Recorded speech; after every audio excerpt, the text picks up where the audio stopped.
Hey everyone, this is the Nips and Sips podcast featuring me. I'm Dr. Jeremy Boyd and my partner in crime over there, Dr. Brandon Cruz.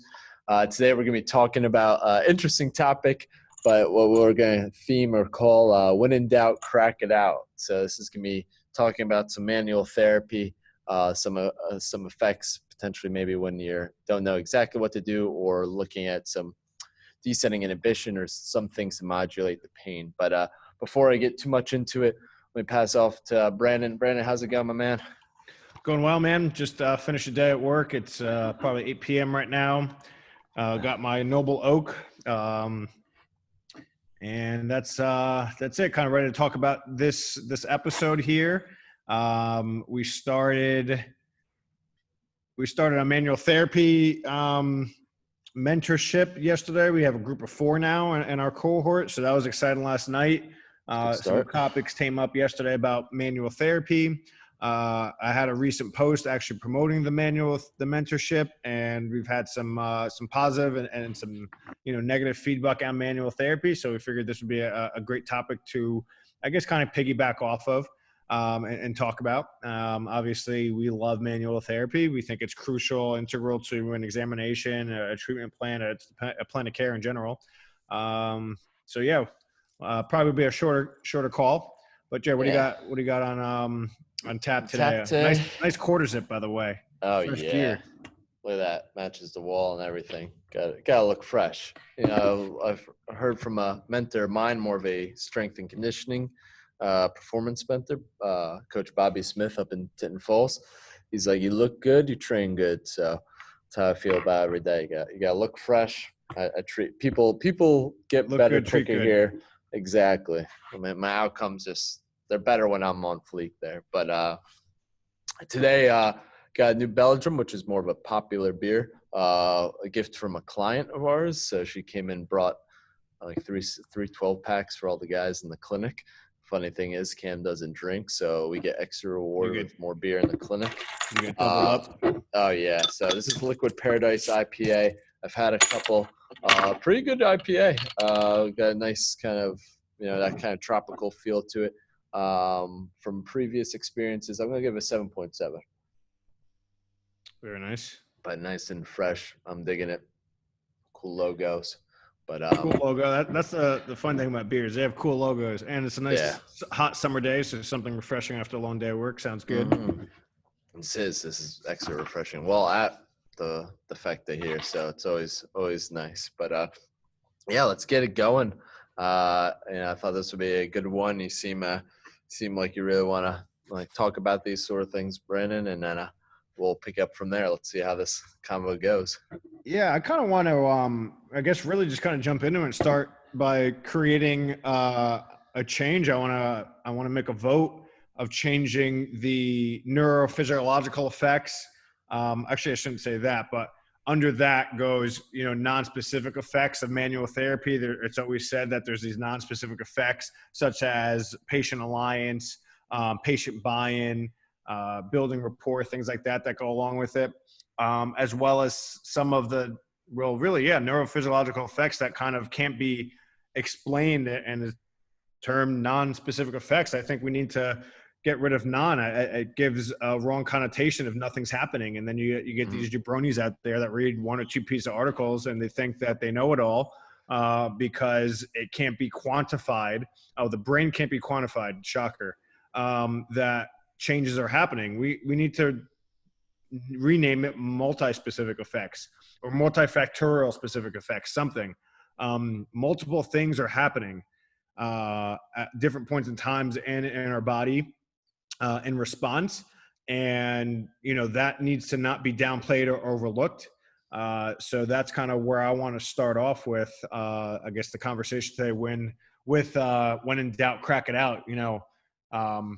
Jeremy came up with that nice slogan. And I think early on in our careers, we kind of, I guess we both were like, just when in doubt, just do it, but, that's kind of where I am today. Jared, where did you, I guess, come up with the name, and what's your philosophy on when in doubt, crack it out? Yeah, I don't know. It's probably I always have a thing to rhyme things like cracking backs, dropping facts, what was the other Cracking one? necks, casting checks. Checks. That wasn't me. That was That what was Scott Burns, but still, we took it and Scott ran with Burns. it. I did love it. That's how I knew I was in the right place once he said that. If you ain't yoking, you're broken. Stuff like that. I don't know why. Just that's always rap. I think it's my bud from PT school. He was always rapping and freestyling in the place, so we were always making rhymes. So, but no, I agree with you. A non-specific kind of theme or name, I think kind of devalues actually what it is. Similar to, I guess, especially of late, I've been seeing on just comments boards, those sort of things, is we're always, as physical therapists, or whether athletic training, chiropractic, whatever it may be, massage therapy is labeled as conservative treatment. And that kind of seems like I hate to use French here, but like, oh, we're a bitch kind of ass treatment option. We're like conservative. If you don't want to do too much or those sort of things, and people are kind of rephrasing it as non-surgical option, as in, we're a great option. We're just not cutting into you. Mm-hmm. I think that is a better kind of viewpoint than not conservative of like, it's just a little bit of something. So, I agree with you that it should be kind of rephrased for those non-specific effects, that kind of multi-system effects, and how we can use that to our advantage. And I would say, especially earlier on, and I think I really got caught on to the benefits of like, I probably don't manipulate, or maybe I'll even, probably manipulation as much as you, or have that type of skill level. But it was a time I had someone who had a cubital tunnel syndrome. And I remember reading the literature that we've discussed here on the podcast on doing manipulations for like tennis elbow to CT junction and how effective that can be. And I first thought that was a bunch of bullshit. I was just like, no. There's, one thing, if shoulder connects to elbow connects to wrist, that makes sense, but that's a little bit far-fetched. And one day I was like, fuck it, I'm going to just do it to this guy. And just the sight in his eyes. And I was hammer doing some things. I was doing eccentric low into the flexors. I was doing some nerve glides. He was getting better, but it was small, and it was very that roller coaster effect, like bam, bam, bam, bam. Yeah. And then I hit him with a CT junction, and right there and then his like eyes lit up, and I even phrased it like that, just like, I just want to try to loosen this area. You look a little stiff, or I feel like you are a little stiff, and his eyes just lit up. He's like, dude, my elbow feels so much better. And I was like, oh shit.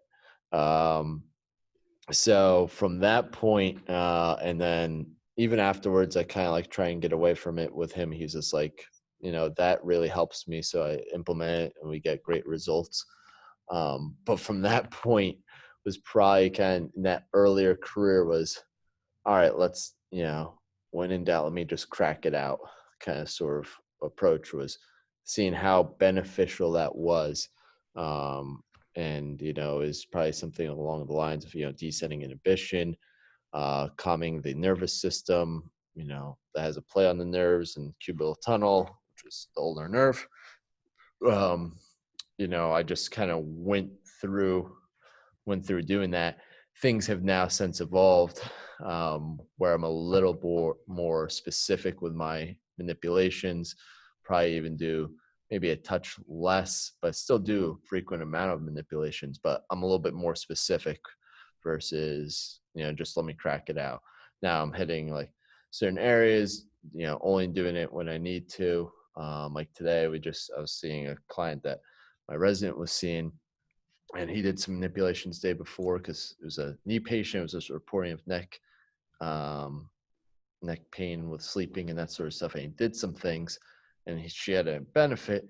But then I was like, all right, let me take a peek, because he was in the office today, and just looking at her, she actually would benefit from, instead of just doing an up glider, just a general technique, she would benefit from some closing down, because she couldn't bend to the side, couldn't rotate towards that side, couldn't extend. So it shows that, she had some difficulty closing. So did some more closing techniques, and she felt even more better and had better range of motion. But that's kind of how I've evolved in those sort of things. I went on a little bit of a tangent there, but back to you, Brandon. I mean, that's kind of how things go with me, and I really think we should kind of change our viewpoints on Yeah, no, that stuff. I think that's great. You shared a story, and I think that's what it is. That's the evolution that you were like, all right, I don't, early. It was probably early on in your treatment days when pretty much most therapists, if not all, I'm sure they get to at least one patient, and if you say no, you're full of shit. We have all had that patient where like, I don't know what to do here. And you're like, all right, you probably used an educated guess based upon the research you used. And you're like, all right, let me try something new. Really, that's what it was. I read about this. I haven't tried it. Let me try something new. You did it. It worked. And now you went on to that path. And I'm sure it was probably a couple of years of, all right, I get a tennis elbow. I'm going to do my tennis elbow stuff. And then I'm going to treat the neck. So you're treating regionally. We've talked about that before. And when in doubt, you cracked it out. You probably, I'm going to guess, even did a T-spine manip in there too, because evidence kind of shows that. Evidence definitely shows if there's neck limitations, treat the T-spine. So it's this kind of evolution of, all right, I'm treating focally, I'm treating locally where the pain is, where too many therapists, even, years out, still only treat the side of pain. You worked your way up, 3 joints away to the neck and to the T-spine. Now, as you're a seasoned clinician, dual board certification and a fellowship trained, you've read a lot of articles, you've seen a lot, you have now evolved and kind of come full circle on, okay, I know I need to treat the neck, but I know this general technique isn't necessarily going to get me what I need. Okay, let me now pinpoint and do a more specific or combine motions with the cervical spine, or maybe do a unilateral P to A specifically to C6, knowing that upslope might not totally get it. And when in doubt, crack it out.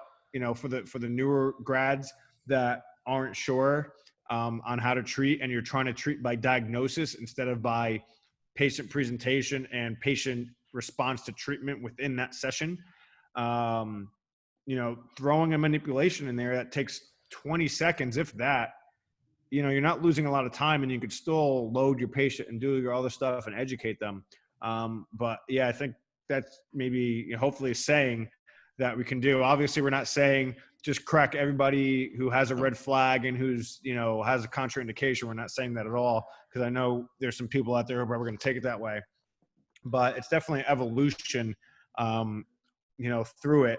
And if we can expedite your evolution through treating, or even if you've been treating a while and maybe you feel stale, or you have a patient who's stubborn, try something new, try something out of your wheelhouse. So the problem is most people like to do what they know and don't like trying new things, which is unfortunate, and that probably goes for all walks of life, but now we're deviating away from the podcast. So I won't go down that hole, but these non-specific specs that are now where I'm going to start calling multi-specific effects of, placebo and therapeutic alliance and patient expectations, and, the unknown of neurophysiological effects that kind of wrap into it. I mean, we're hitting a lot of things, and, we're meeting patients where some of them want to or need to be treated. And if you're not doing it, it's really your lack of knowledge or skill, or lack of, or having a strong bias that you're unwilling to part with. So. Yeah, that's something super dangerous, is to kind of be stuck into a bias or tribes, as we mentioned before. Or again, we want to be an evidence-based profession, and we are. And I can say I met a lot of clinicians, been to a lot of conferences, met a lot, very impressive people. Probably very few people rank up to the recall of literature as you are, Brandon. So it's, but you don't get stuck to it, where it's just, I got purely treat that, or use that as my things. Because as we say, the brain is too complex. The person is too complex. So being willing to kind of evolve, adapt, change per person, that's how good clinicians become good clinicians, or great clinicians. And yeah, it's something to talk about as I was previously before is in regards to that client was I was using what evidence, was supporting and like trying to address the elbow and those sort of things. It only gets me so far, but um, we're talking about like, therapeutic alliance and those sort of things, patient buy-in. After doing that technique and those sort of things, like I was kind of probably in the area of the patient may have probably started getting frustrated enough where he may have not showed up, canceled a couple of times, who knows. I was probably getting towards that area. But doing what I did kept him in, and that's ultimately, him finishing his plan of care is ultimately what resulted in, relief of symptoms. Yep, you got that So buy-in. I want to just touch on one other thing. Sorry, did you have something else you wanted to say? no, I got my beer to drink. Where you said, you were following the evidence, right? It was. Sadly, clinicians feel like following the evidence, following what's written down on research is evidence-based practice. They leave out the other two pillars of clinician skill set and experience and patient expectations and values. Those are, just as important as knowing the research. And people need to understand, clinicians need to understand, there's a paucity of evidence out there. There is maybe like enough evidence for like 5% of what could be wrong with people. And a lot of that stuff is even limited because a lot of the especially if you're going by high quality RCTs, systematic reviews, like to just put everybody in a pool, and not everybody is in a pool. Not everybody's the same. Not everyone low back pain is low back pain. Not everybody with tennis elbow has true tennis elbow where you have degenerative breakdown of the extensor tendons. What about radiculopathy? What about somatic referred pain? What about impingement that kind of shoots down? What about a trigger point to the infraspinatus? Like there's a lot of other things that the evidence isn't going to show. But you need to read more. If you read enough research, you understand that, and you understand that there's all these other different things or avenues that you can go down to become evidence-based, and then you have a bigger pool to draw on. Not trying to belittle anybody or anything, but if you've only read tens of articles, you haven't read anything near close to the top. I think I've read a lot. I've probably read over 2,000 articles in regard to strength conditioning and rehab and physical therapy and patient communication and everything. And I know therapists who've read 12,000. There's a lot out there. It changes all the time. Granted, it's hard to keep up with the evidence a lot, but if you're thinking you've done enough by reading a couple articles, reevaluate. And that's not, to talk down that, you're not trying or you're not a good therapist or anything like that, but there's a lot out there that you're going to miss. So you can't just say you've read a few articles and think you've done your job well. Yeah. And I think there's a research article I think it's on physicians, but physical therapy is a growing evidence-based profession. But for physicians, in order for the physician of a respective field to stay evidence-informed or evidence-based, they'd have to read an article every 10 minutes or something like that. Some sort of ridiculous thing where they would have to be on top. It is impossible. Yeah. But it was awesome about like what you've done with the mentorship to provide 600 plus articles, going for not just purely manual therapy, where obviously we would say we're biased because, it seems effective for us. But, strength and conditioning, the exercises needed, pain science and all those sorts of things. So you can integrate from all those sort of things. BFR. BFR. I don't even like it, and it's in there. And me personally, I was like, I originally freaking hated it. I literally despised it. Every time I pulled out the damn thing, and it takes fucking 15 minutes to set up, and I'm like, I can only do 2 exercises, and it's like, this is a waste of my time. Now I've found that works for certain things. But it took really actually not doing it for the evidence that that supports actually the other stuff I use it for. So just kind of, keep that in mind. Don't hang your hat on like what one person says. And we've talked about that before. Really do your job of kind of, looking at everything. But guess to go back into talking about when in doubt, crack out. Is there anywhere, Brandon, where you think like certain things or conditions or certain regions or anything, or is it okay to just like, let's light this bad boy up. Let's just, crack it out and see what's up. I know I referenced that because one of our residency professors, Heidi, she said anything, what would she say? Anything upper extremity, like wrist, hand, Hit the elbow, neck. shoulder, neck, hit the neck, anything lower body, she was doing that. And even then I was like, I started drinking the Kool-Aid of manipulations because it was finally getting them. I was like, whoa, that's awesome. But even I wouldn't go crazy with that. She was in a very different setting. But I mean that she probably lives to it. We should have probably got her on the episode just to kind of talk about her rationale of why. I know it's for like descending inhibition and pain modulation, but back to my Yeah, she question there, was Brandon. she was actually a real junkie. Mm-hmm. She worked in I'm gonna Direct misquote this. access The direct workman's access, comp. something that the hospital over there had, Temple's Hospital, where it's basically like 1 or 2 visits and you don't see the patient again. So, she was all about educating the patient and manipulating them and send them on their way.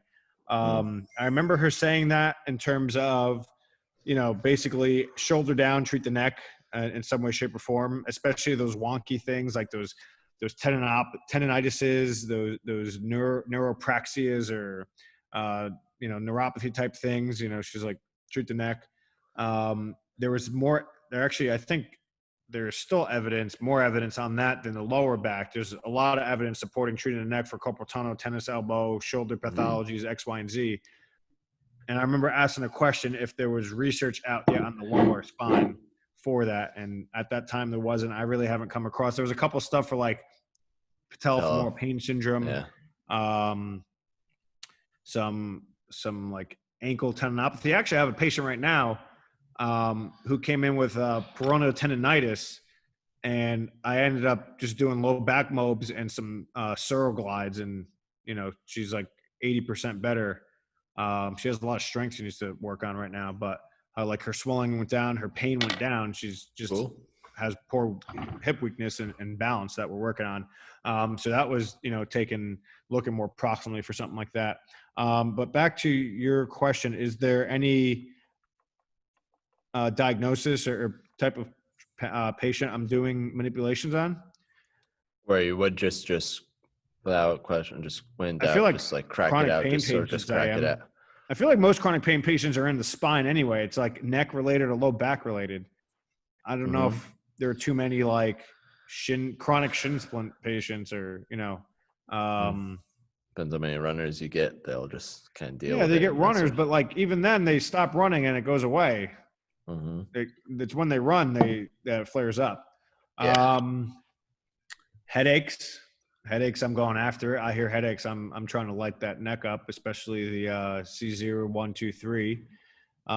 Anything between the shoulder blades, that's another thing that if you guys deal with weightlifters, crossfitters, overhead athletes, and they have that pain in that knot in that shoulder blade, and I think I've had to mention this before in podcasts. I hear that, and one day they say it's the left side, one day the right side. I'm attacking the T spine and the C spine first. I'm doing other stuff too. I don't want people to think that's all I do.